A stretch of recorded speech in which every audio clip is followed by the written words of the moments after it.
மத்தேயு சுவிசேஷம் 21ஆம் அதிகாரம் 28வது வசனம். மத்தேயு 21:28. ஆயினும் உங்களுக்கு எப்படி தோன்றுகிறது, மனுஷனுக்கு 2 குமாரர்கள், மூத்தவனிடத்தில் அவன் வந்து, மகனே, நீ போய் இன்றைக்கு திராட்சை தோட்டத்தில் வேலை செய் என்றான். வாசிக்கலாம். அதற்கு அவன் மாட்டேன் என்றான். ஆகிலும் பின்பு அவன் மனஸ்தாபப்பட்டு போனான். இளையவனிடத்தில் அவன் வந்து அப்படியே சொன்னான். அதற்கு அவன், போகிறேன் ஐயா என்று சொல்லி போகவில்லை. 31ஆம் வசனம். சில வாசிக்கலாம். மத்தேயு 21:31. இவ்விருவரில் எவன் தகப்பனுடைய சித்தத்தின்படி செய்தவன் என்று கேட்டார். அதற்கு அவர்கள், இவ்விருவரில் எவன் தகப்பனுடைய சித்தத்தின்படி செய்தவன் என்று. இப்பொழுது இயேசுவினுடைய கேள்வி, எவன் தகப்பனுடைய சித்தத்தின்படி செய்தான் என்று கேட்டார். அதற்கு அவர்கள், மூத்தவன் தான் என்றார்கள். ஆமென், சூத்திரம். இப்பொழுது இயேசுவினுடைய பதில் 31ஆம் வசனம்.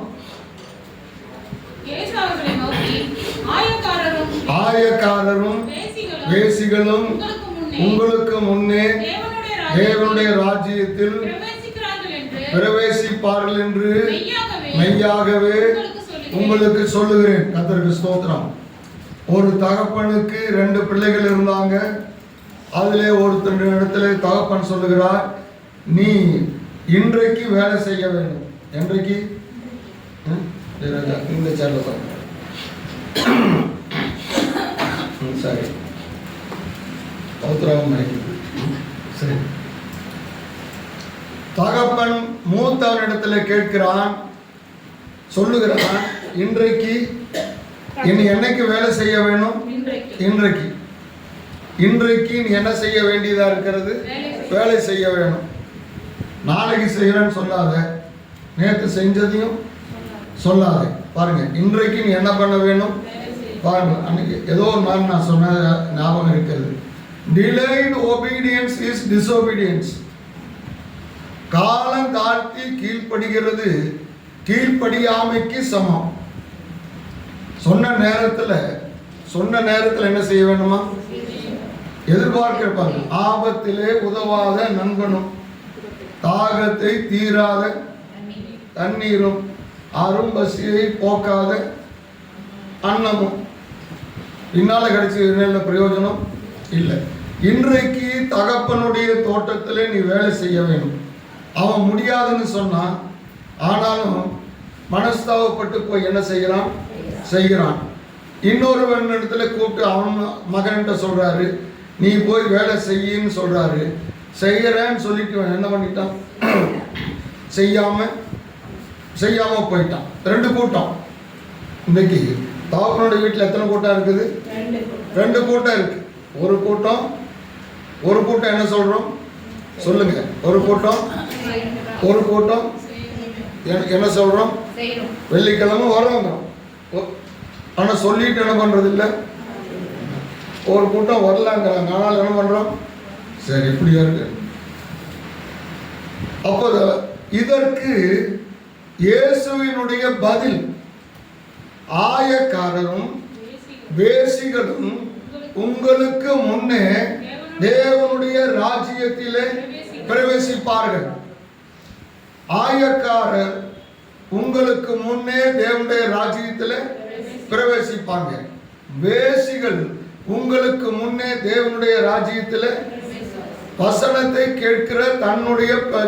கேட்கிற ஜனங்களிடத்தில் இயேசு இதை சொல்லுகிறார் என்று இவர் மெய்யாகவே சொல்ல தேவையில்லை. ஏனென்றால் நானே வழி, இவரே சத்தியம். அந்த சத்தியமாகிய தேவனே சத்தியமாய் சொல்லுகிறேன். அதுதான் மெய்யாகவே. நான் சத்தியமாய் சொல்லுகிறேன், ஆயக்காரர் உங்களுக்கு முன்பாக தேவனுடைய ராஜ்யத்தில் பிரவேசிப்பாங்க. வேசிகள் உங்களுக்கு முன்னே தேவனுடைய ராஜ்யத்திலே பிரவேசிப்பார்கள். கர்த்தருக்கு ஸ்தோத்திரம். இயேசு இதை சொல்லுகிறார். அப்படியானால் வேசிகள் மனம் திரும்பி தேவனுடைய பிள்ளைகளாய் மாறி தேவனுடைய ராஜ்யத்துக்கு என்ன பண்றாங்களா? பிரவேசிக்கிறார்கள். ஆமென். ஒரு உதாரணத்தை நான் கொண்டு வருகிறேன். இயேசு சொன்ன இந்த வேசிகள் தேவனுடைய ராஜ்யத்தில் என்ன பண்றாங்க? பிரவேசிப்பார்கள். எப்படி மனம் திரும்பினார்கள்? இவர்கள் எப்படி பரலோக ராஜ்யம் போகிறார்கள்? மத்தேயு சுவிசேஷம் 1ஆம் அதிகாரத்தில் இங்கு இயேசு கிறிஸ்துவினுடைய வம்ச வரலாறு சொல்லப்பட்டிருக்கிறது. 42 தலைமுறையை இங்கே மத்தேயு எழுதுகிறார். இந்த 42 தலைமுறைகளிலே 4 பெண்களை பற்றி சொல்லுகிறது. 42 தலைமுறையில 4 பேர் யாரு? பெண்கள். யூதர்கள் பெண்களை ஒரு பொருட்டாக மதிப்பது இல்லை. எகிப்திலே இருந்து விடுதலையானவங்க எத்தனை பேர்? 6 லட்சம் ஸ்திரீகள். 5 அப்பத்தையும் 2 மீனையும் எத்தனை பேருக்கு கொடுத்தா? 5000 புருஷர். பாருங்க, அங்க ஸ்திரீகள் அவங்க என்ன பண்ணல? கணக்கில். உங்க வீட்டுல, பிரியா வீட்டுல வந்து ரேஷன் கார்டுக்கு வர்றாங்க. உங்க வீட்டுல எத்தனை பேருன்னு கேட்டா 2 பேர், தாவீதும் ஜோயும். பிரியாவை என்ன பண்ண மாட்டோம்? கணக்கிலேயே. இதுதான் இப்பேற்பட்ட ஒரு சமுதாயத்துல பரிசுத்த ஆவியானவர் இந்த பெண்களுடைய பெயரை இயேசு கிறிஸ்துவினுடைய வம்ச வரலாறிலே கொண்டு வந்து விட்டார். கர்த்தருக்கு ஸ்தோத்திரம். அதுவும் சாதாரண பெண்கள் அல்ல. இவர்கள் சமுதாயத்திலே பாவிகளாய் ஜீவித்தவர்கள். ஆனால் இயேசு கிறிஸ்துவுக்கு முப்பாட்டிகளாய் இவர்கள் மாறி போனார்கள். கர்த்தருக்கு ஸ்தோத்திரம். அதில் முதலாவது நான் ஒரு ஸ்திரியை முதல் கொண்டு வருகிறேன். லூக்கா புஸ்தகம் 7ஆம் அதிகாரம் 37வது வசனம்.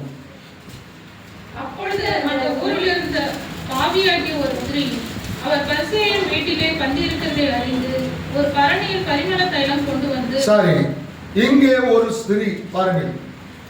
இயேசு கிறிஸ்து பூமிக்கு வந்ததற்கு பல நோக்கங்கள் இருக்கிறது. ஒரு நோக்கத்தை யோவான் சொல்லுகிறார். 1ஆம் அதிகாரம் 9வது வசனம். யோவான் 9:1.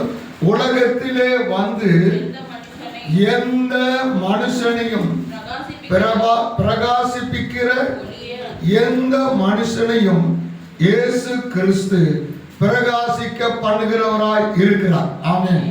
எல்லாரும் அந்த வசனத்தை எடுத்திருப்பீங்கன்னு நினைக்கிறேன். எடுத்தவங்க எல்லாம் அந்த வசனத்தை உங்க கண்ணுல அதை பாருங்க, உங்க கண்ணார அதை பாருங்க, உங்க கையார அந்த வசனத்தை தொடுங்க. யோவான் 1ஆம் அதிகாரம் 9வது வசனம். உங்க வாயால அதை வாசிங்க, உங்க காது அதை கேட்கட்டும். ஆச்சுங்களா? எல்லாரும் வாசிக்கலாமா? எந்த மனுஷனே உலகத்திலே வந்து எந்த மனுஷன், உங்க பேரை சொல்லலாமா? என்னை பிரகாசிப்பிக்கிற ஒளி. ஆமென். இயேசு எதற்காக பூமிக்கு வந்தார் என்றால் என்னை என்ன செய்ய வேண்டும்? பிரகாசிக்க பண்ண வேண்டும். ஆமென். அதற்காகத்தான் இயேசு பூமிக்கு. நான் பாவி. நான் யாரு? நான் பாவி. என் தாய் என்னை பாவத்திலே பெற்றெடுத்தார். நான் பாவ சந்ததி. நான் அந்நியரும் பரதேசிகளும் வாக்குத்தத்தத்துக்கு தூரமானவனாய் இருக்கிறேன். ஆனாலும் இப்பேற்பட்டவனை இயேசு கிறிஸ்து பிரகாசிக்கும் பண்ணும்படியாக இந்த பூமிக்கு இயேசு வந்தார். சத்தமா சொல்லுங்களா பார்க்கலாம். இயேசு வந்ததான நோக்கம் பாவியாகிய என்னை இந்த பூமியில என்ன செய்ய வேண்டும்? நான் பிரகாசிக்க வேண்டும். ஹல்லேலூயா. அவன் எரிந்து பிரகாசிக்கிற விளக்காய் இருந்தான். அவனுடைய வெளிச்சத்தில் நீங்களும் நடக்க மனதாய் இருந்தீர்கள். கர்த்தருக்கு ஸ்தோத்திரம். அப்போ ஒவ்வொருவரும் வெளிச்சம். நீங்க உலகத்துக்கு வெளிச்சமாக இங்க இருக்கிற எல்லாருமே என்னவாய் இருக்கிறோம்? வெளிச்சமாய் இருக்கிறோம். ஒவ்வொருவரும் ஏதோ ஒரு காரியத்திலே கர்த்தர் உங்களை பிரகாசிக்க பண்ணுகிறார். ஆமென். எல்லாரும் ஒரே லைட்டில் இல்லை. இப்ப பிரியா பாட்டு வெளிச்சம். பிரியா என்ன வெளிச்சம் சொல்லுங்க? பாட்டு வெளிச்சம். நீங்க ஜெபம் பண்ற வெளிச்சம், வேத வாசிக்கிற வெளிச்சம், பிரசங்கம் பண்ற வெளிச்சம், தனி ஜெபம் வெளிச்சம். பாருங்க, ஒரு பெரிய ஊழியம். அவள் 80 வயது தேவாலயத்தில் என்ன பண்ணிட்டு இருந்தாலும்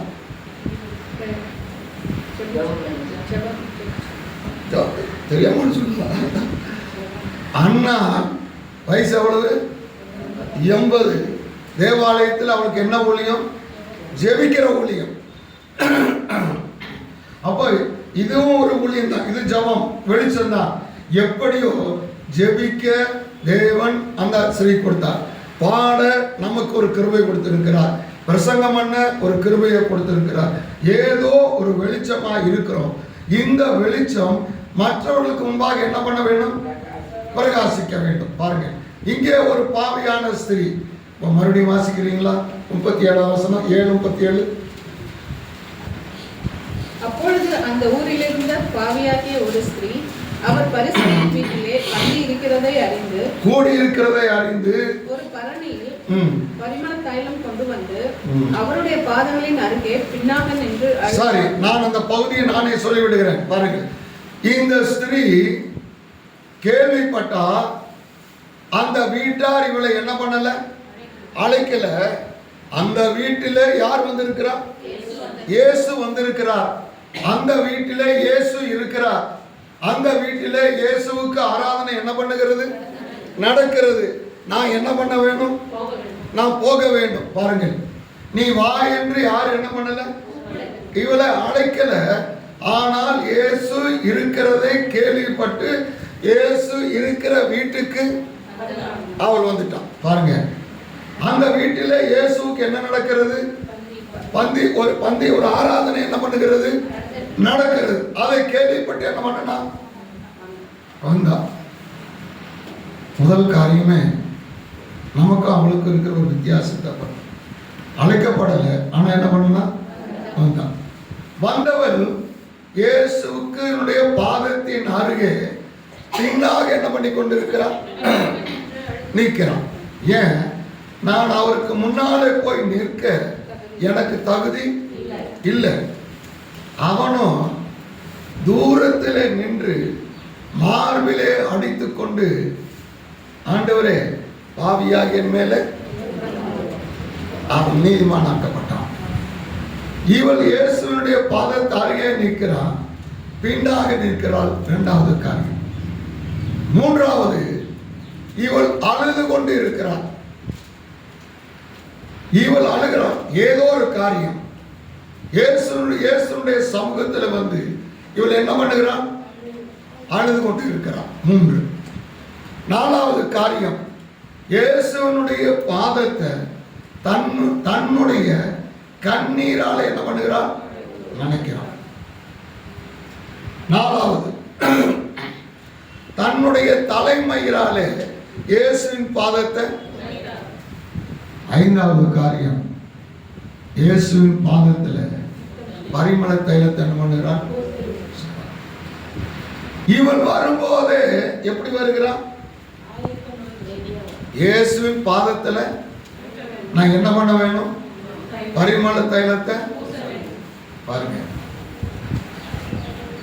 வேதத்தில் இந்த பரிமள தைலம் 3 இடத்துல சொல்லப்பட்டிருக்கிறது. மற்ற காரியங்களை, தைலங்களை விட இது கூடுதலான ஒரு விலை உள்ளது, மதிப்புள்ளது. இவள் இயேசுவை பார்க்க போகிற பொழுது அந்த தைலத்தை பார்க்கிறான். வைத்துக் கொள்வோம், இயேசுவின் பாதத்தையும் இவள் பார்க்கிறான். இந்த தைலத்தை விட இயேசுவின் பாதம் இவருடைய மனதிலே எப்படி இருக்கிறது? அதிகமாக இருக்கிறது. இது என்ன? இதை கொண்டு போய் இயேசுவின் பாதத்தில் என்ன பண்ணிடலாம்? இயேசுவினுடைய சமூகம் இவளுக்கு அந்த தைலத்தை பார்க்கிலும் எப்படி இருக்கிறது? விலை மதிப்பாக இருக்கிறது. இன்றைக்கு இயேசுனுடைய ஆராதனை சமூகம் நமக்கு விலை கூடுதலாய் இருக்குமே ஆனால், மதிப்புள்ளதாய் இருக்குமே ஆனால், மற்ற காரியம் எப்படி இருக்கும்?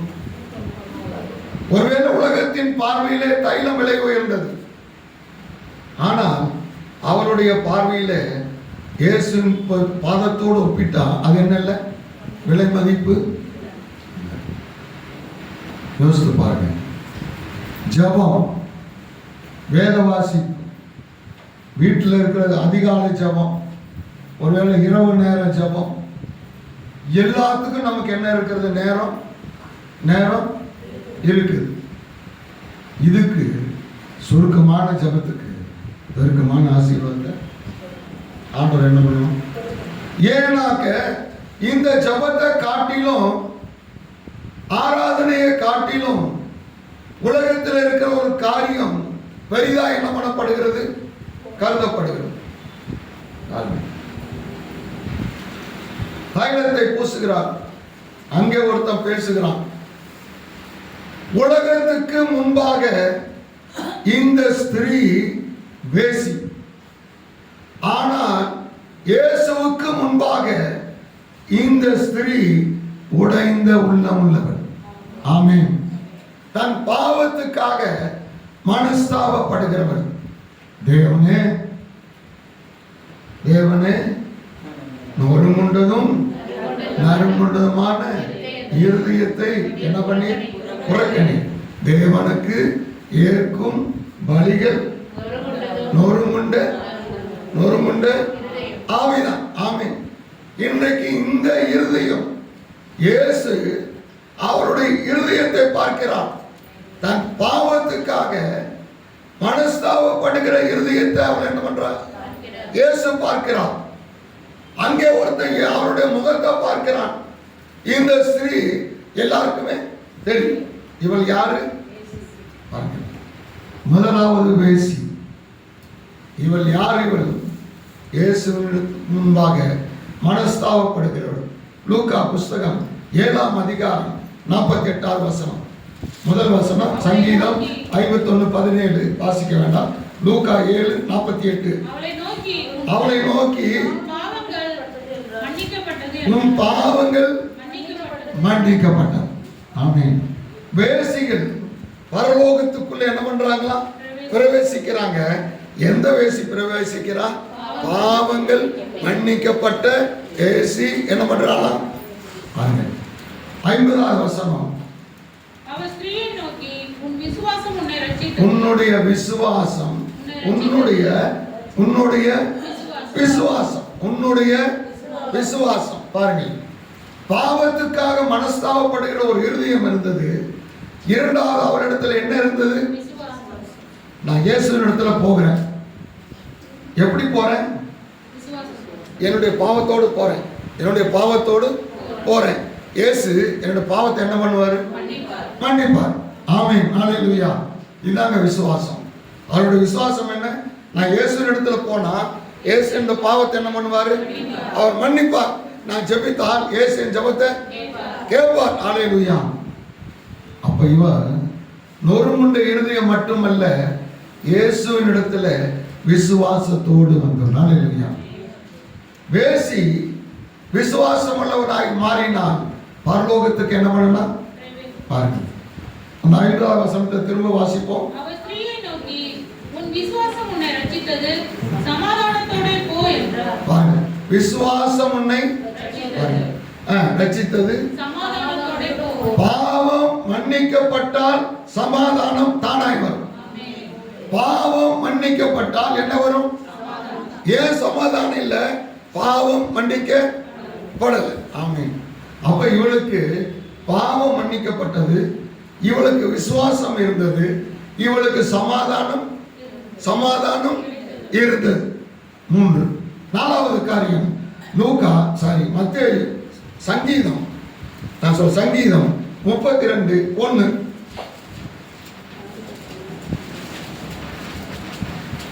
எவருடைய மீறுதல் மன்னிக்கப்பட்டதோ, எவனுடைய மீறுதல் மன்னிக்கப்பட்டதோ, எவனுடைய பாவம் மூடப்பட்டதோ, எவனுடைய பாவம் மூடப்பட்டதோ அவன் அவன் அவன் யாரு? அவன் பாக்கியவான். அல்லேலூயா.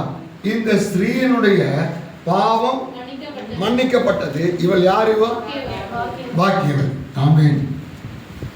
நொறுங்குண்ட இருதயம், பாவம் மன்னிக்கப்பட்டதான ஸ்திரீ, விசுவாசம் உள்ளவள், சமாதானத்தை பெற்றுக்கொண்டவள், இப்போ பரலோகத்துக்குள்ளே பிரவேசிக்க பாக்கியம் பெற்றுவிட்டாள். அல்லேலூயா. பாருங்கள், ஊரிலே பேசி இப்பொழுது இயேசுவை பார்த்த பிறகு ஊரிலே இவள் பாக்கியவதி. நேற்று வரையில் இவள் வேசி, இன்றைக்கு இயேசுவை பார்த்த பிறகு இவ எந்த பட்டியலிலே வரா? எந்த பட்டியலிலே? பாக்கியவதி. ஆமென். அப்ப இன்றைக்கு இயேசுவின் இடத்துல வந்து பாவ மன்னிப்பை பெற்றவர்கள் இன்றைக்கு நாம் யாரா இருக்கிறோம்? பாக்கியவான். அல்லேலூயா. நான் பாக்கியவான். அல்லேலூயா. பரலோகத்திலே பிரவேசிக்க எனக்கு பேசிகள் பரலோகத்தில் என்ன பண்ணுகிறாங்களா? பிரவேசிக்கிறாங்க. ஏன் பிரவேசிக்கிறாங்க? அவர்களுக்கு நொறுங்குண்ட இருதயம் இருந்தது. ஒன்று. இரண்டாவது காரியம், இயேசுவினிடத்திலே பாவ மன்னிப்பை பெற்றுக்கொண்டார்கள். அல்லேலூயா. மூன்றாவது காரியம், அவர்களிடத்திலே விசுவாசம் இருந்தது. நாலாவது காரியம், அவர்களிடத்திலே சமாதானம், தெய்வீக சமாதானம். அல்லேலூயா. சமாதானம் இருந்தது. ஐந்தாவது காரியம், இவள் பாக்கியவதி. ஆமென். அப்போ ஊர் அறிந்த வேசி இயேசுவினிடத்தில் வந்தார், பாவம் மன்னிக்கப்பட்டார், விசுவாசத்தை பெற்றுக்கொண்டார், சமாதானத்தை பெற்றுக்கொண்டால், பாக்கியவதியானால் பரலோகத்துக்கு என்ன பண்ணப்பட்டார்? பிரவேசிக்க தகுதியானார். அல்லேலூயா. இன்றைக்கு இந்த அனுபவத்தை கர்த்தர் யாருக்கோ என்ன பண்ணி இருக்கிறாரு? நமக்கு இங்க வெளியில் இருக்கிறவங்களுக்கெல்லாம், வெளியில் இருக்கிறவங்களுக்கு கொடுத்து, நமக்கு இன்னும் என்ன பண்ணல? எல்லாருக்கும் சொல்லுங்களா பார்க்கலாம்.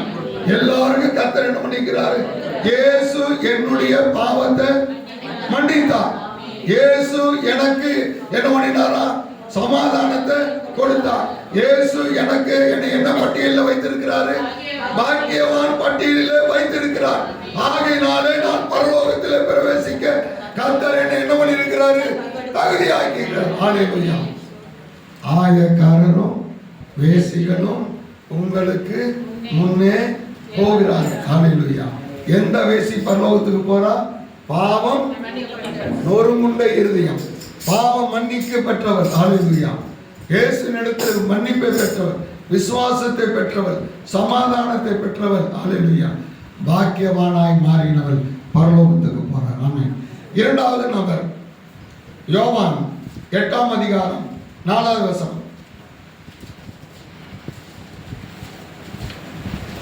யோவான் 8ஆம் அதிகாரம். இந்த ஸ்திரீ விபச்சாரத்தில் கையும் மெய்யுமாய் பிடிக்கப்பட்டாள். இப்படிப்பட்டவர்களை கல்லெறிந்து கொள்ள வேண்டும் என்று மோசே நியாயப்பிரமாணத்தில் நமக்கு கட்டளையிட்டிருக்கிறாரே. சோத்திரம். சரிங்க. இங்க பாருங்க, இரண்டாவது ஒரு வேசி, இவ கையும் மெய்யுமாக இயேசு கேட்கிறாரு அந்த ஆணு. அப்ப இந்த விபச்சாரம் என்கிறது தேவனுக்கு பிரியமில்லாத ஒரு பெரிய ஒரு பாவம் இல்லையா? 7 பலிபீடம் கட்டி 7 காளையை கொன்னு 7 காளையுடைய ரத்தத்தை அதில் ஊற்றி அந்த ரத்தத்தில் நிர்வாணமா நின்று என்ன பண்ண, ரத்தத்தை இந்த ஜனங்களுக்கு விரோதமாக எரிகிறான் சபிக்கும்படியா. ஆனால் அந்த சாபம் அவங்கள சாபம் என்ன பண்ணல, அந்த ஜனத்தை இவன் போட்ட சாபம் பலிக்கல. இவன் போட்ட தேவ ஜனத்துக்கு விரோதமான சாபம் என்னாகாது? பலிக்காது. இஸ்ரவேலுக்கு விரோதமான மந்திரமும் இல்லை, ஒரு சொல்லுதலும் இல்லை. ஆமாம், இருக்கட்டும். அந்த பிள்ளையா முடியலன்னு தெரிஞ்ச ஒரு பாடு அவன் ஒரு ரகசியத்தை சொல்றான். நீ இப்படி பொண்ணு எடுத்து பொண்ணு கொடுத்துட்டா அவரே என்ன பண்ணி போடுவாரு? அவரே என்ன பண்ணி போடுவாரு பாருங்க. அப்போ இந்த பாவம் தேவனுக்கு பிரியமில்லாத பாவம். பாருங்க 9ஆம் வசனம் வாசிங்க. அவர்கள் அதை கேட்டு தங்கள் மனசாட்சியினால் கடிந்து கொள்ளப்பட்டு பெரியோர் முதல் சிறியோர் வரைக்கும் ஒருவராய் போய்விட்டார்கள்.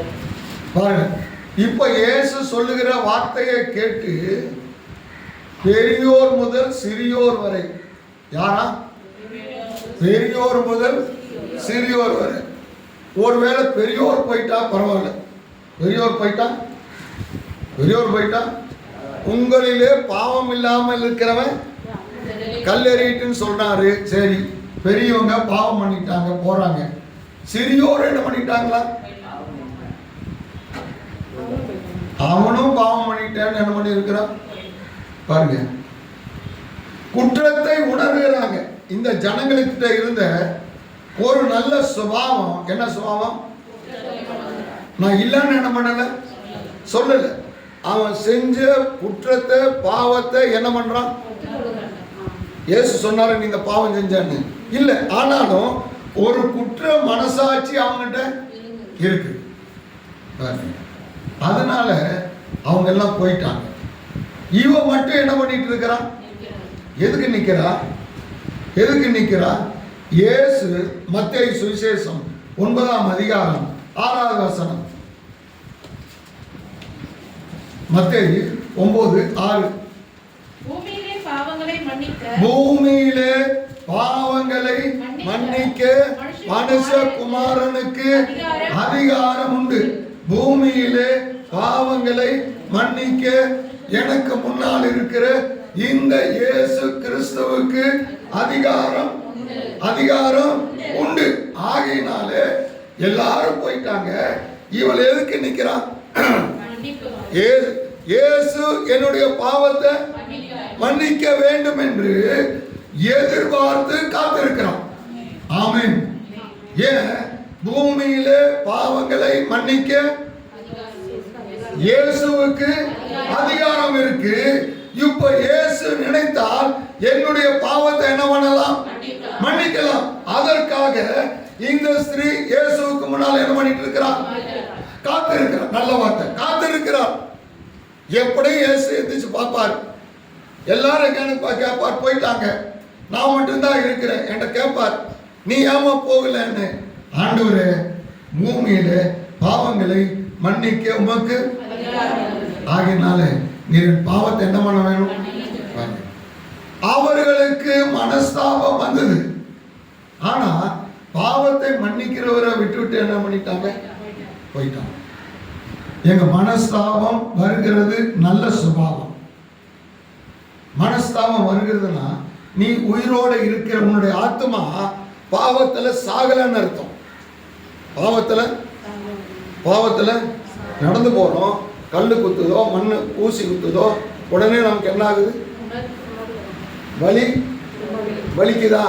சொல்லுங்களேன், வலிக்கலையா? யாருக்கு வலிக்கல? எல்லாருக்கும் வலிக்குது. ஏன் வலிக்குது? நான் உயிரோட இருக்கிறேன். நான் செத்தவனா இருந்தா ஊசியில் ஊத்தினாலும் எதில் ஊத்தினாலும் வலிக்காது. இயேசுனுடைய வார்த்தை இவனுடைய இருதயத்தை குத்து இருக்கிறது. இவனுக்கு மனஸ்தாபம் வந்து இருக்கிறது என்று சொன்னால் இவன் ஆத்மா என்னாகல? பாவத்துல மறிக்கல. என்ன சரிங்களா? மறிச்சிருந்தா அந்த வார்த்தை இவனுக்கு சொரணையே வராது. சொரணை வந்துதான் பாவத்தை குத்தப்பட்டான். பாருங்க, ஒரு உதாரணம் சொல்றேன். மத்தேயு சுவிசேஷம் 27ஆம் அதிகாரம் 3ஆம் வசனம். மத்தேயு 27. அப்பொழுது அவரை காட்டி அவர் தீர்க்கப்பட்டதை கண்டு மனஸ்தாபப்பட்டு அந்த 30 வெள்ளிக்காசை பிரதான ஆசாரியரிடத்தில். சரி, யூதாஸ் மனஸ்தாபப்பட்டான். யூதாஸ் என்ன பண்ணான்? நான் இயேசுவை காட்டி கொடுத்துட்டேன், 30 வெள்ளிக்காசு கிடைச்சிருச்சுன்னு சந்தோஷப்பட்டானா? இல்ல, மனஸ்தாபப்பட்டான். அப்ப யூதாசினுடைய இருதயம் என்னாகல? மறிக்கல. இயேசுவை காட்டி கொடுத்ததற்காக மனஸ்தாபப்பட்டு துக்கப்படுகிறான். துக்கப்பட்ட இவன் என்ன செய்கிறான்? அடுத்த வசனம் வாசிங்க. குற்றமில்லாத ரத்தத்தை நான் காட்டி கொடுத்ததினால் பாவம் செய்தேன் என்றான். அதற்கு அவர்கள் அப்ப மூணும் சேர்ந்து பிரதான ஆசாரியரிடத்துல பிரதான ஆசாரியரிடத்திற்கும் மூப்பரிடத்திற்கும் திரும்ப கொண்டு வந்து அதுக்கு போனான். மனஸ்தாபப்பட்டவன் பாருங்க, இவன் செய்த தவறு, யூதாஸ் செய்த தவறு, மனஸ்தாபப்பட்டான், வேதனைப்பட்டான். ஆனால் இவன் எங்கே போகவில்லை? பாவத்தை மன்னிக்கிறவரிடத்துல போகல. இவன் நேரா தேவாலயத்துக்கு போறான். ஆசாரியில் எங்க இருப்பாங்க? ஆலயத்துக்கு போனா அங்க போய் பிரதான ஆசாரி இடத்துல அவங்க கிட்ட போய் என்ன சொல்றான்? தான் செய்த பாவத்தை அறிக்கை செய்யறான். தான் செய்த பாவத்தை அறிக்கை செய்கிறான். பிரதான ஆசாரியனுக்கும் அங்க இருக்கிற சாமியாருக்கும் பாவத்தை மன்னிக்க அதிகாரம் இல்லை. அப்ப பாவத்தை மன்னிக்க வேண்டும். யூதாஸ் செய்த தவறத்தான் இன்றைக்கு சில சமுதாயம் என்ன பண்றாங்க? பாவத்தை மன்னிக்க அதிகாரம் இல்லாத மனிதனிடத்துல போய் பாவத்தை என்ன பண்ணுகிறது? அப்ப இவனுடைய பாவம் மன்னிக்கப்படலன்னு நான் இப்படி சொல்றேன். இவன் அறிக்கையிட்டான். அறிக்கையிட்ட பிறகு அந்த மனஸ்தாபம் மன்னித்திருந்தால் இயேசு சொல்றார், உன் பாவம் மன்னிக்கப்பட்டது, சமாதானத்தோட போ. இவனுக்கு பாவம் மன்னிக்கப்படல, ஆகினால என்ன இல்லை? சமாதானம் இல்லை. அந்த மனஸ்தாபம், அந்த குற்ற உணர்ச்சி என்ன செய்கிறது? யூதாச சரி வா போலாம், சரி என்ன பண்ணலாம்? தேவாலயத்துக்கு போன சாமியாரோ பூசாரியோ அங்க இருக்கிற ஆசாரியனோ அங்க போய் பாவத்தை சொன்ன, எல்லாம் முடிஞ்சிருச்சு. ஆனால் உனக்கு என்ன பண்ணலாம்? மன்னிக்க. சரிப்பா, நம்ம 2 பேரும் என்ன பண்ணலாம்? 2 பேரும் போகலாம். எங்க போகலாம்? எங்க போகலாம்? நல்ல ஒரு மாட்டை பார்த்து தூக்கில் தொங்குற மாதிரி வசதியான செய்து பாருங்க. இதுதாங்க வித்தியாசம். இயேசு கிறிஸ்துவனிடத்துல இவன் என்ன பண்ணல? இதே மனஸ்தாபம் பேதுருவுக்கு வந்தது. யூதாஸ் ஏதோ பாருங்க, சபிக்கவும் சத்தியம் பண்ணவும் தொடங்கினான். எப்ப முடிச்சாரு? வேதமே முடிக்கல, வசனம் என்ன ஆகல, முடிக்கல. சபிக்கவும் சத்தியம் பண்ணவும் தொடங்கிட்டே இருக்கிறான். ஆனா பேதுரு, இயேசு பேதுருவோடு யூதாசை இயேசு 7 முறை எச்சரித்தார். பேதுருவை இயேசு 7 முறை எச்சரித்தார். யூதாசு ஒரு பாவம் செய்தான், பேதுருவும் ஒரு பாவம் செய்தான். பேதுரு இயேசுவை நோக்கி பார்த்தான். கண்களாலே பார்வையினாலே அவனோடு பேசுகிறான். பாருங்க, அப்போ பாவத்தை மன்னிக்கிறவர் இயேசு கிறிஸ்துவினிடத்துல இந்த ஸ்திரீ வந்தார். பாருங்க, 2 சாமுவேல் 12ஆம் அதிகாரம் 13ஆம் வசனம். அங்கே தாவீது சொல்லுகிறான், நான் பாவம் செய்தேன். சங்கீதம் 51:4 அதே காரியத்தை தாவீது சொல்லுகிறான், நான் பாவம் செய்தேன். 2 சாமுவேல் 24:17 அங்கே சொல்லுகிறது, நான் பாவம் செய்தேன். தேவனுக்கு முன்பாய் தாவீது சொல்கிறான். லூக்கா 22:61 லூக்கா 22:61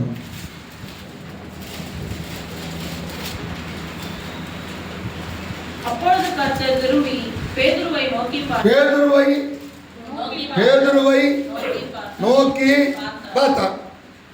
பேதுருவை நோக்கி என்ன பண்ணுகிறார்? பார்க்கிறார். பேதுரு கூட அழுது கொண்டு இருக்கிறான். அவன் கண்களிலே கண்ணீர், அவன் இருதயம் நொறுங்குண்டதா இருக்கிறது. இப்பொழுது இயேசு பேதுருவை என்ன பண்ணுகிறாரா? நோக்கி பார்க்கிறார். பேதுரு இயேசுவை நோக்கி பார்க்கிறார். ஆண்டவரே, நான் உண்மை என்ன பண்ணிட்டேன்? பாவம் என்ன பண்ணிட்டேன்? மறுதலிச்சிட்டேனப்பா. அப்ப இயேசு இவனுடைய நொறுங்குண்ட இருதயத்தை பார்த்த இயேசு அவனுடைய பாவத்தை அந்த இடத்திலேயே மன்னித்தார். சத்தமா சொல்லல பார்க்கலாம். ஆமென். ஏன் சொல்றேன்னா, இயேசு உயிரோடு எந்திரிச்சாரு. எழுந்திரிச்ச உடனே நேராக அந்த ஸ்ரீகள் சொல்கிறாங்க, ஏப்பா இங்கே வந்த? அவர் தான் முதல்ல என்ன சொன்னார்? உங்களுக்கு முன்னால் நான் கலிலேயா போயிருப்பேன்பா. கலிலேயா போவேன்னு சொன்னார் இல்லையா? அந்த தூதர் 2 பேர் என்ன பண்ணுறாங்க? சொல்கிறாங்க. அப்போ சொன்னாங்களே இல்லையா? ஆமான்னு சொல்லுங்கள், வீட்டில் போய் படிச்சு. அப்போ இயேசு நேராக எங்கே போகிறாரு? கலிலேயா போகிறாரு. ஏன் அங்கே இருக்கிறாரு? கலிலேயராய் மனுஷர் அங்கே உட்கார்ந்துட்டு இருக்கிறாங்க எல்லாரும். அங்கே போய் இயேசு, இங்கே பேதுரு எங்கெங்கே போயிட்டாருங்க? பேதுரு சொல்லுங்கப்பா, எங்கே போயிட்டாருப்பா? நான் கலிலேயாவில் போய் என்ன பண்ணுங்க? கலிலேயாவில் போய், ஐயா கலிலேயா என்றால் வட்டம், கலிலேயா என்றால் வட்டம் அல்லது சித்தம். நீங்கள் எங்க இருங்க? என்னுடைய சித்தத்துக்கு உள்ளே இருங்க. நான் சிலுவையில மரிக்க போறேன், அடுத்து உயிர்த்தெழுந்து வருகிற வரையிலும் என்னுடைய சித்தத்துக்குள்ளேயே என்ன பண்ணுங்க? இந்த வட்டத்துக்குள்ளேயே இருங்க. அதான் கலிலேயா என்றால், யாரும் எழுதுற மாதிரி தெரியல, பரவாயில்ல, மனசுக்குள்ளேயே எழுதிட்டீங்க. கலிலேயா என்றால் வட்டத்துக்குள்ள இருங்க, என் சித்தத்துக்குள்ள இருங்க. இதையை விட்டு வெளியில என்ன பண்ண வேண்டாம்? போக வேண்டாம். அப்புறம் பாருங்க, இப்ப வர்றார் இயேசு. பேதுரு எல்லாரும் எங்க இருப்பாங்க? கலிலேயா இருப்பாங்க. அங்க வந்து பார்த்தா அவரு போய் எப்போ போயிட்டாருங்க? அவர் என்ன பண்ணிட்டாருங்க? இல்லையே, நான் இங்கே தான் இருக்க சொல்லிட்டு போனேன். போனவர் சும்மா போகலீங்க, 2 பேரையும் சித்தத்தை விட்டு போறவர் 2 பேரையும். போறவன் சும்மா போக மாட்டான். 2 பேரை ஞாபகம் பண்ணீங்களா? நான் போகல, நானும் தான் போகல. அப்படிங்களா? சரி. இப்ப இயேசு திபேரியா கடலுக்கு தெரிந்த சமன் வசனம் எடுக்க போகிற. அங்க போய் பேதுரு பார்த்த உடனே, நீ ஏண்டா என்னை மறுதளிச்சன்னு கேட்டாரா? பேதுருனுடைய பாவத்தை எப்பொழுது கண்களாலே பார்த்தாரோ அப்பொழுதே அவன் பாவத்தை இயேசு என்ன பண்ணி விட்டார்? அவர் மன்னித்து விட்டார். ஆமென். உச்சாமா சொல்லுங்களா பார்க்கலாம். அப்ப இயேசு பேதுருவை பார்த்தார், பேதுரு இயேசுவை பார்த்தார், அந்த மனஸ்தாபப்பட்டா, இயேசு அவன் பாவத்தை மன்னித்தார். இவன் மனஸ்தாபப்பட்டா, ஆசாரி இடத்துல போனா பாவம் மன்னிக்கப்படலை, நாம் கொண்டு செத்தான். அப்ப இன்றைக்கு நாம் இயேசுவை பார்க்கிறோம். என்னை காண்கிறவரை நானும் இந்த இடத்துல இன்னைக்கு ஆராதனை எல்லாரும் யாரை பார்க்கிறோம்? இயேசுவை, இயேசுவின் வார்த்தையாகிய இயேசுவை பார்க்கிறோம், கேட்கிறோம். சொல்லுங்களேன், பார்க்கிறோம், சத்தமா சொல்லுங்களேன், பார்க்கிறோம், கேட்கிறோம். ஹல்லேலூயா. இயேசு இன்னைக்கு நம்முடைய பாவத்தை கொஞ்சம் மன்னிச்சா ஆமென் தலையாட்டுங்க, நிறைய மன்னிச்சா கை தூக்குங்க. ஆமென். ஹல்லேலூயா. ஐயா கை தூக்குங்க, வெட்கப்படாம தூக்கு. பிரியா கை தூக்கலையா? இயேசுவின் பாவத்தை ஆமென் மன்னித்த பிறகு இயேசு பேதுரு இடத்துல வந்து பாருங்க, எல்லாருக்கும் தெரிந்த போது, பேதுருவே, என் ஆடுகளை எனக்கு ஊழியம், பாவம் மன்னிக்கப்பட்டவன் இடத்துல இயேசு கேட்கிற கேள்வி என்னது? இவர்கள் எல்லாரிலும் நீ அதிகமா எனக்கு ஊழியம் செய்வாயா? இவர்கள் எல்லாரும் என்னுடைய பார்க்கிலும் அதிகமாய் அன்பா இருக்கிறாய் என்ற என்ன? நான் கர்த்தரை நேசிக்கிறேன்னு சொல்றது இல்லை. கிரியையில என்ன பண்ண வேணும்? கிரியையில என்ன பண்ண வேணும்? காட்ட வேணும். யாராவது ஒருவருக்காவது உன்னால சுவிசேஷம் சொல்ல முடியலனா, இயேசு பாவத்தை மன்னித்தாருன்னு நீ சொல்றது அர்த்தமே இப்ப சொல்லுங்களேன். யாராவது ஒருவருக்கு சொல்லு, இயேசு நான் நேசிக்கிறார், ஆண்டவரே எனக்கு இந்த பிரச்சனையை நீ தீர்த்துட்டீங்கன்னாக்க நான் பத்திரிகையில் சாட்சி எழுதுறேன், நான் 4 பேருக்கு. நீ தீர்த்தா நான் என்ன பண்றேன்? எனக்கு இந்த பிரச்சனையை தீர்த்தா நான் சபையில சாட்சி சொல்லுவேன். இல்லைன்னா உமக்கு சாட்சி போகிற வழியில உண்ண உணவும் கொடுக்க உடையும் தங்களுக்கு இடமும் எல்லாவற்றையும் கொடுத்தால் நீர் எனக்கு தேவனாய் இருப்பீர், நான் உமக்கு எல்லாவற்றிலும் தசமம் கொடுப்பேன். இல்லைன்னு சொன்னா எல்லாத்தையும் என்ன பண்ணிடுவேன், மைனஸ் பண்ணிடுவேன். எங்க கர்த்தர் உன் பாவத்தை மன்னித்தார் என்பதற்கு அடையாளம் நீ பெற்ற காரியத்தை அங்க போய் சொல்லு. லேகியோனை மன்னித்தார், லேகியோனை சுலபமாக்கினார். ஆண்டவரே, ஆண்டவர் பின்னால உம்முடைய துணிப்பையெல்லாம் தூக்கிட்டு என்ன பண்றேன் நானு சொன்னான். அவன் என்ன பண்ணான், உனக்கு பின்னால இந்த துணிப்பையெல்லாம் தூக்கிட்டு நீ கொஞ்சம் ஃப்ரீயா என்ன பண்ணலாம், நடக்கலாம்ல போறேன். ஆண்டவர் சொன்னாரு, இங்கே இருக்கிறவன் எவனுமே என் பையன் அவன் பையன் தூக்கிறான், என் பையன் தூக்கத்தான் ஆளு போடா. நீ போய் இனத்தாருங்கிறது நல்ல வார்த்தையா இருக்கு. நம்ம வார்த்தையில சொல்லுங்கள பார்க்கலாம். வீட்டாரு உன் சொந்தக்காரனுக்கு சொல்லு, உன் சொந்தக்காரனுக்கு நான் செஞ்ச நன்மைய சொல்லு. எத்தனை பேர் சொல்றோம்? சொல்லவே முடியலையா? ஒரு பிறந்த நாள் வருதா, அவனை எல்லாம் கூப்பிடு, அவனுக்கு ஒரு சாப்பாடு போடு, ஒரு ஜெபம் வைப்போம், வசனத்தை அவனுக்கு சொல்லுவோம். ஏன் செய்யக்கூடாது? யோசித்து பாருங்க. பாவம் மன்னிக்கப்பட்டவன் கேட்குறான், இயேசு சொல்றாரு, நீ போய் உன் இனத்தாருக்கு சொல்லு. இன்னைக்கு சொல்ல வேண்டியது நம்முடைய கடமைங்க. உன்னால முடியலையா? கர்த்தர் சொன்னாரு, இந்த கல்லுகள் என்ன பண்ணுமா, அதை நான் வேற மாதிரி எடுத்துக்கிறேன். உன் பைக்கில் உன் ஸ்கூட்டரில் கிரிக்கெட் பிளேயரு, அவன் சினிமாக்காரன், அவன் படத்தை என்ன பண்ணாங்க, இயேசு உன்னை நேசிக்கிறார் போட என்ன பண்ண, அது மூலியமா என்ன பண்ணலாம்? ஏதோ ஒரு வகையில் சுவிசேஷத்தை கடந்து போக பண்ணர்களாக இருக்கும். ஆமென் சொல்லுங்களா பார்க்கலாம். இதுதாங்க பாவம் மன்னிக்கப்பட்ட நாளிலுயா. இரண்டாவது ஸ்திரீ, இயேசு அவருடைய பாவத்தை என்ன பண்ணினார்? மன்னித்தார். மூன்றாவது ஒரு ஸ்திரீ, யோசுவா 2ஆம் அதிகாரம் 1வது வசனம். யோசுவா 2ஆம் அதிகாரம் 1வது வசனம். நூனின் குமாரனாகிய யோசுவா சித்தீமிலிருந்து வேவுகாரராகிய 2 மனுஷரை ரகசியமாய் வேவு பார்க்கும்படி அனுப்பி, நீங்கள் போய் தேசத்தையும் எரிகோவையும் பார்த்து வாருங்கள் என்றான். அவர்கள் போய் ராகாப் என்னும் பெயர் கொண்ட வேசியின் வீட்டுக்கு. சாரி, இங்கே பாருங்க.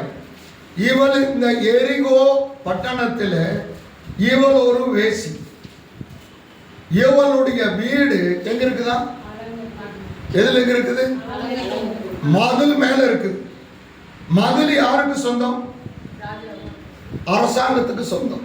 என்னங்க, எங்க ஊர் மதில் யாருக்கு சொந்தம்? சொல்லுங்கப்பா, யாருக்கு சொந்தம்? அரசாங்கத்துக்கு சொந்தமான மதில் மேல ஒருத்திக்கு வீடு கட்டுற அளவுக்கு மதில் இருந்திருக்கிறது. அந்த வீடு எப்பேற்பட்ட வீடா இருந்திருக்கும்? ஏன்னா இவருக்கு ஒரு விஐபி. கவர்மெண்ட்டை பொறுத்தவரையிலும் ஒரு விஐபி உயரமான இடத்துல. ராஜா காலையிலன்னு சொன்னா அண்ணாந்து பார்த்தா யாரும் தெரியணும். இப்பேற்பட்ட ஒரு வாழ்க்கை வாழ்கிற ஒரு ஸ்திரீ வேசி. இவ பாருங்க, இந்த பட்டியலில் வர்றா. இவ ஏன் இந்த தொழிலை பண்றா? என்ன செஞ்சாலும் பரவாயில்லைங்க, காசு வேணும். என்ன செஞ்சாலும் என்ன பண்ணணும்? எந்த வழியாக தான் இருந்தால் என்னங்க, கல் கடையில் சாராய கடையில் வேலை கிடைச்சாலும் வேலை தாங்க செய்யணும். காசு வேலைக்கு காசு. தேவனுடைய பிள்ளைகளுக்கு அது நமக்கு என்ன இல்லை தகுதி. சொல்லு, தகுதி இல்லை. எந்த வழியிலும் வரக்கூடாது. அரசாங்கம் இல்லை. எம்எல்ஏ வந்தாரா? எம்எல்ஏ எலெக்ஷனுக்கு வந்தாங்களா? பார்த்தாங்களா? பாருங்க, எந்த வழியில் என்ன பண்ணக்கூடாது? தேவனுடைய பிள்ளைகளுக்கு அது அது என்னல்ல, தகுதி இல்லைங்கிறத விட சாபம். தேவனுடைய பிள்ளைகளுக்கு அது என்னது? அந்த காசு நமக்கு தேவையில்லை. ஆமென். உலகத்தான் பாருங்க, இயேசு கிறிஸ்து தேவாலயத்துக்கு வெளியில் நின்று தான் பிரசங்கம் பண்ணார். வெளியில் நின்று அவருள்ள என்ன பண்ணல, ஜெபாலயத்துக்கு போனார். சினகாக், தேவாலயம்ங்கிறது டெம்பிள், உள்ள போகல, வாசல்லே நின்னார். இவன் எல்லாத்தையும் கவருவதற்காக இந்த தேவாலயத்தை கட்டணது யாரு? ஏரோது. நல்லவனா? கட்டிட்டு வாசல்ல ஒளி இந்த திராட்சை செடி இலைய வரைஞ்சி வச்சுட்டான். எதுக்கு? யூதர்களுடைய ஆவிக்குரிய ஒரு அனுபவத்தை காட்ட திராட்சை செடி. ஏசு இங்க வந்தாரு, நின்னாரு. நான் மெய்யான திராட்சை செடி, இந்த ஏரோது வரைஞ்சது பொய்யான திராட்சை. ஏசு அதை என்ன பண்ணல? அவன் கட்டின ஆலயத்தை ஏற்றுக்கொள்ளல. சார்லஸ் மார்ட்டின்னு நின்னார். ஆனந்தாயில எனக்கு தெரியல, கூப்பிட்டாங்கன்னு போனேன். நீங்கள் உற்சாகமாக பேசிட்டு ஒரு ஜெபம் பண்ணுங்கன்னு. அங்கே போனோம்னு தெரியும், ஜெபம் பண்ணணும். ஜெபம் பண்ணேன். உங்கள் சபைக்கு தேவையான கீபோர்டு, பிஏ சிஸ்டம் இதெல்லாம் என்ன பண்ணுங்க சொல்லுங்க. கீபோர்டே இல்லைனாலும் நீ தர கீபோர்டு எனக்கு வேண்டாங்க. உங்கள்கிட்ட வாங்கி அவரை பாடணுங்கிற அவசியம் எனக்கு கிடையாது. இதே போல் நான் இருக்குது, அதனால் வேண்டாம்னு சொல்கிறேன். எனக்கு தேவையில்லை, வேண்டாம். அந்த பணம் எப்படி வந்தது பாருங்க.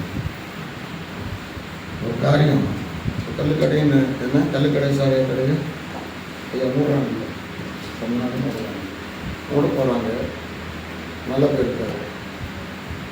இந்த கல்லுக்கடை சாராய கடை இல்லாமல் அரசாங்கம் நடத்த முடியாது. ஏன்னா வருமானமே இதுதான். 75% வருமானம் இதில் தான் வரும். இல்லைன்னா அரசாங்கம் வந்து என்ன பண்ணுறதுன்னு யோசித்தா அடுத்தது வருது லாட்ரி. இவர் என்னத்தை கொண்டாட போகிறாரு? லாட்ரி ஏமா அங்கே போயிடுச்சு.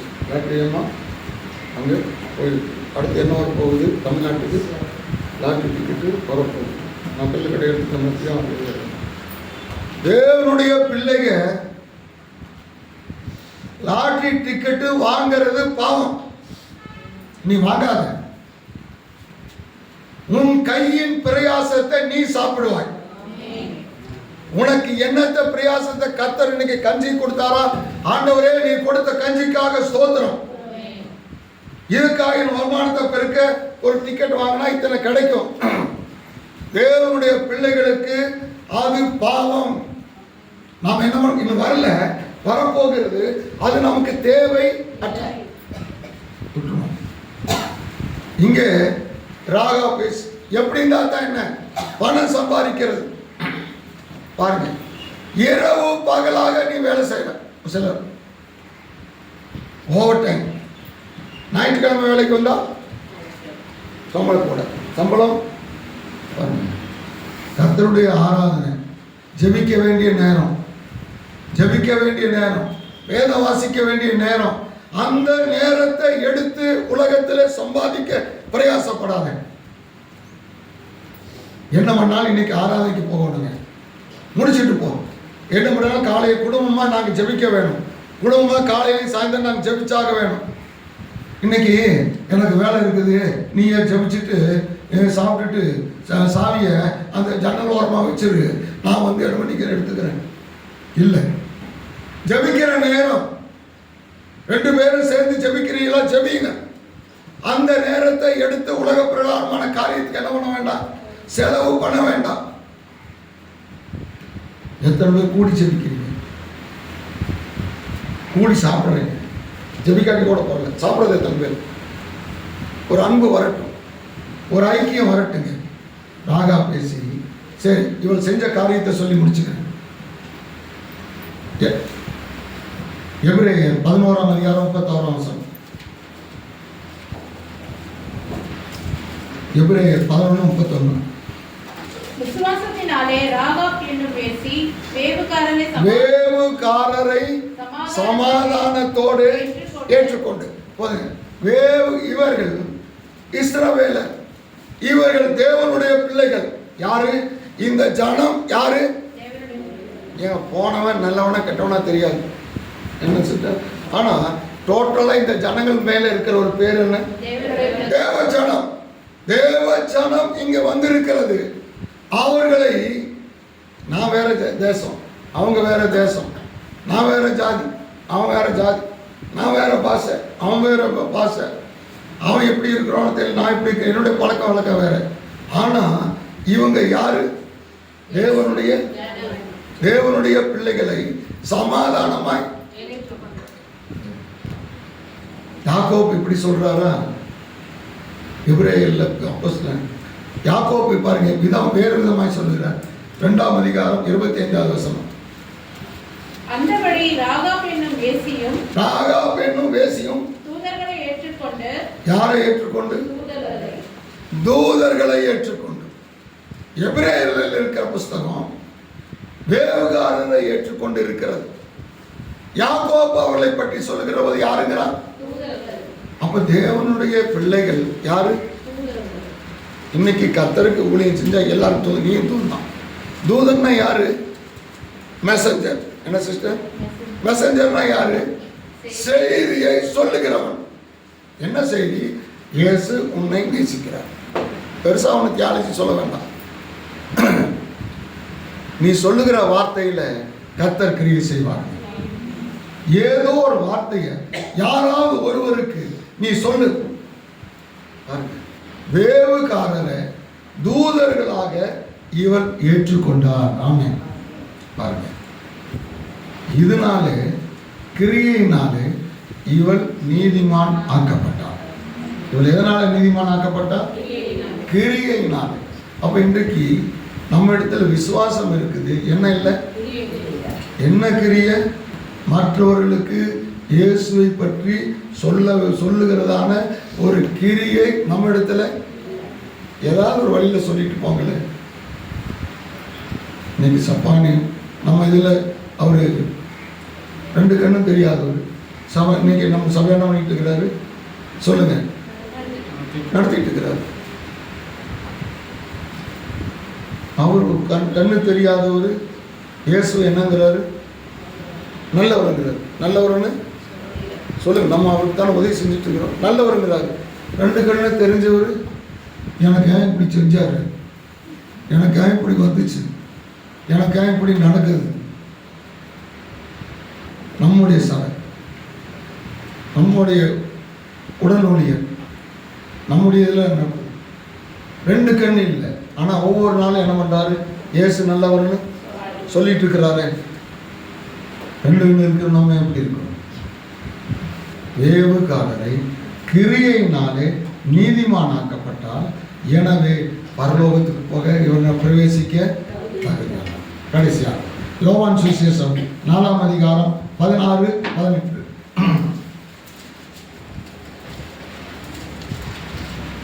இயேசு அவரை நோக்கி, நீ போய் உன் புருஷனை இங்கே அழைத்துக் கொண்டு வா என்றார். அதற்கு அந்த ஸ்திரீ, எனக்கு புருஷன் இல்லை என்றார். இயேசு அவளை நோக்கி, எனக்கு புருஷன் இல்லை என்று நீ சொன்னது சரிதான். எப்படி எனில் 5 புருஷர் உனக்கு 5 பேர் இருந்தாங்க, இப்போ இருக்கிறவங்களும் புருஷன் இல்லை, 6ஆவது நம்பரும் புருஷன் இல்லை. சரி, எல்லாம் இருக்கிறது, போனோம் போகட்டும், இருக்கட்டும். இப்போ பாருங்க, இயேசு சொல்றாரு. என்ன சொல்றாரு? நீ சொன்னது 19ஆம் வசனம். அப்பொழுது அந்த ஸ்திரீ அவரை நோக்கி, ஆண்டவரே, நீ தீர்க்கதரிசி என்று பார்க்கிறேன். பாருங்க, புதிய ஏற்பாட்டிலே இயேசுவை தீர்க்கதரிசி என்று சொன்னது இந்த வேசி மட்டும்தான். முதல் நாள் இயேசுவை தீர்க்கதரிசி என்று என்ன பண்ணது? இவதான் முதல் சொன்னான். ஆமென், ஸ்தோத்திரம். இயேசு இவருடைய பாவத்தை ஒத்துக்கொண்டான், மன்னிக்கிறார்.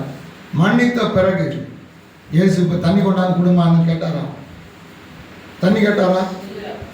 உன் தண்ணி தானே ஆரம்ப தண்ணி கேட்டு தானே உன் பாவத்தையெல்லாம் மன்னிச்சிட்டேன், அதனால எனக்கு இது கொஞ்சம் கொடுத்தல் தண்ணி வந்து வயிறு நிறைய ஊத்துன்னு கேட்டாரா? இல்லை. குடத்தை இவ வச்சுட்டு குடத்தை அல்லது இவ தான் நான் தண்ணி கொண்டு போய் ஊற்றிட்டு எங்கள் வீட்டில் இப்போ இருக்கிறவர்கிட்ட என்ன பண்ணிட்டு வரேன் நான் சொல்லிட்டு இப்படி ஒரு பார்த்தேன், கூப்பிட்டாரு, நான் போயிட்டு வரட்டுமா? ஏங்க எல்லாத்துக்கும் கேட்க மாட்டீங்க. வீட்டில் எல்லாத்துக்கும் கேட்க சொல்லுங்க, கேட்க. ஆனால் சபைக்கு போகிறதுனா மட்டும் சபைக்கு போகலாமா, நேரம் இருக்குதா, வண்டி இருக்குதா, ஏங்க வச்சுட்டு போய் ஊரையும் என்ன பண்ணிட்டு வந்தான்? ஊர் முதல் சுவிசேஷகி இவள் யாரு? இவதான் முதல் சுவிசேஷகி. இயேசுவை ஊருக்கு என்ன பண்ணினான்? ஆமா, இயேசுவை சந்திச்சா. இயேசுவை சந்திக்கிறதுக்கு முன்னாலே இவள் பேசி இயேசுவை சந்தித்தவர் பாடிவள் சுவிசேஷகி. ஆமென், ஹல்லேலூயா. அப்ப இன்னைக்கு இயேசுவை சந்திச்சவங்க செய்ய வேண்டிய முதல் வேலை என்ன வேலை? சுவிசேஷ வேலை. சத்தமா சொல்லுங்களேன். இது யாரும் என்ன பண்றது இல்லை, யாரும் என்ன பண்றது இல்லை. ஒரு காரியத்தை சொல்றேன், நீங்க செய்யற சந்திக்கிற ஆத்மா இங்க வரலினா பரவாயில்ல, எங்கேயோ ஒரு சபைக்கு போகட்டுங்க. ஒரு நாள்ல மத்திய வானத்தில் நம்ம அவங்களை என்ன பண்ணுவோம்? சந்திப்போம். அப்பா இந்த கர்த்தர் சொல்லுவார், இங்க வரப்பா, இவங்கெல்லாம் உன் மூலியமா ரட்சிக்கப்பட்டவங்க, ஏன் செய்யக்கூடாது? உன்னால போகவே முடியலனா ரெண்டாவது ஆப்ஷன், அவங்க போறவங்களுக்காக ஒரு சொட்டு கண்ணீர், ஒரு சொட்டு கண்ணீரை அவங்களுக்காக என்ன பண்ணுவோம்? விடுங்க. சோதரம். இந்த சமாரியா ஸ்திரீ ஊரையே ரட்சிப்புக்குள்ளே கொண்டு வந்தார். சுவிசேஷகி பரலோகத்துக்கு போக பாக்கியம் பெற்றார். இன்னும் ஒரே ஒரு ஸ்திரீ, ஆதியாகமம் 38:24.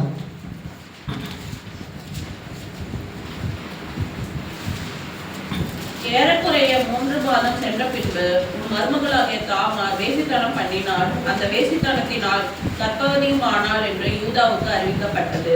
25. அவள் வெளியே கொண்டு வரப்பட்ட போது அவள் தன் மாமனிடத்துக்கு அந்த அடமானத்தை அனுப்பி, இந்த பொருட்களை உடையவன் யார்? சரி, இந்த பொருட்களை உடையவன் எல்லாருக்கும் தெரிந்த பகுதி. தாமார் யாரு? யூதாவினுடைய மருமகன்.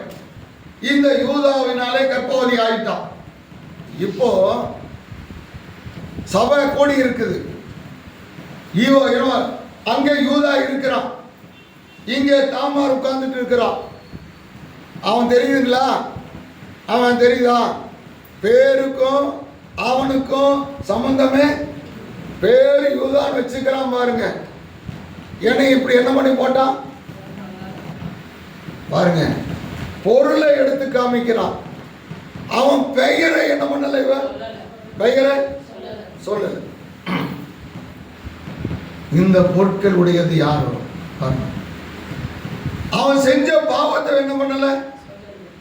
இதுதாங்க, இந்த பொருள் தாங்க ஆகும். இந்த பொருட்களை உடையவன் எவன்? மற்றவனுடைய குற்றத்தை எல்லாரும் முன்னால தூசி தெரியாதவன். ராமன் சொல்லுங்க. ஒரு உதாரணம் சொல்றேன். மத்தேயு 1:19. மத்தேயு 1:19. அவள் புருஷனாகிய யோசேப்பு நீதிமானாய் இருந்து அவளை அவமானப்படுத்த. மரியாள் கர்ப்பவதி. யோசேப்பு நண்பர்கிட்ட என்ன சொல்லலாம்? என்ன சொல்லுவான்? இப்போ நான் யோசேப்பு வந்து என்ன சொல்லுவேன்? நல்ல வேலைப்பா, தப்பிச்சேன், நல்ல வேலை. சொல்லுங்களேன் ஏதாவது நல்ல வேலை. இப்பேற்பட்ட இதில் கொண்டு போய் சிக்க வச்சிருப்பாங்கப்பா. ஆண்டவர் தான் என்ன பண்ணாரு? நீதிமானா இருந்தபடியா அவளை அவமானப்படுத்த. அப்போ ஒரு நீதிமான் மற்றவர்களை அவமானப்படுத்தாதவன் தான் நீதிமான். மற்றவன் குற்றத்தை என்ன பண்ணிட்டு இருக்க வேண்டாம். பாருங்க, தாமார் வேசி, ஆனா மற்ற மற்றவர்கள் குற்றத்தை தூசிக்காதவன். இன்னொரு உதாரணம் சொல்றேன். ஆதியாகமம் 40:15. நான் எபிரேயருடைய தேசத்திலிருந்து களவாய் கொண்டு வரப்பட்டேன். என்னை இந்த காவல் நான் எபிரேயருடைய தேசத்திலே இருந்து ஏப்பா இந்த ஜெயிலுக்கு நீ எப்படி வந்த? எங்க அண்ணன்மாரெல்லாம் இருக்கிறாங்கல்லங்க, என்னைய வித்துட்டு 20 வெள்ளிக்கு வித்துட்டு எங்க அப்பாட்டியா கொண்டு கொடுக்க முடியும்? அப்பா யோசேப்பு வித்த காசு 19 வச்சு கொடுக்க முடியுமா? அப்போ என்ன பண்ணியிருப்பாங்க? அவனே வாயில போட்டான், சாப்பிட்டு அவனே வாயில போட்டாங்க. எங்க சொந்த அண்ணன் நான் கெஞ்சினேன். எங்க மூத்த அண்ணனை பார்த்து, அண்ணா உன் பையனுக்கும் எனக்கும் ஒரே வயசு, எனக்கும் ஒரே வயசு. அப்பா மகனா நினைச்சு விட்டுருப்பா. ஏன்னா அவன் நம்மை நோக்கி கெஞ்சின பொழுது நாம் அவனுக்கு கெஞ்சிருக்கலாம். அப்படி வித்துட்டாங்கப்பா அப்படின்னு என்ன பண்ணியிருக்கலாம். மற்ற கைது என்ன பண்ணிருப்பாங்க? சரிப்பா டோன்ட் வரி. இல்லை, இவன் என்ன சொல்லுகிறான்? இவன் பொய் பேசவில்லை, பொய் பேசல. அதே சமயத்தில் உண்மையை பேசுகிறான். அதே சமயத்தில் மற்றவர்களை காட்டி கொடுக்கல. காலவாய் கொண்டு வரப்பட்டேன். எப்படி கொண்டு வரப்பட்டேன்? வித்துட்டாங்க, காசை வாங்கிட்டாங்க, அதெல்லாம் ஒரு வார்த்தையுமே. இப்படி ஒரு காரியத்தில் நான் இங்கே வந்தோம், அதோட முடிச்சு பாருங்க. இன்னைக்கு ஒரு காரியம், வேசி செய்யாத காரியத்தை விசுவாசி செய்யலாமா? இங்கே வேசி செய்யாத ஒரு காரியத்தை விசுவாசி என்ன பண்ணலாமா? சொல்லுவோம், விசுவாசி செய்யலாமா? இன்னைக்கு நம்ம இடத்துல இல்லாத ஒரு சுபாவம் தாமார் இடத்துல இருக்கிறது. தாமார் பரலோகத்துக்கு போக பிரவேசிக்க என்ன பண்ணா? ஆயக்காரரும் வேசிகளும் உங்களுக்கு முன்னே தேவனுடைய ராஜ்யத்திலே பிரவேசிக்கிறார். நான் சொன்னேன் 4 பேர் 5 பேரை வேசிக்க சொன்னேன். இவர்கள் எல்லாரும் பிரவேசிக்க தகுதி பெற்றார் என்று கர்த்தர் நம்மை தகுதியாக எல்லாரும் கண்களையும் போடலாம்.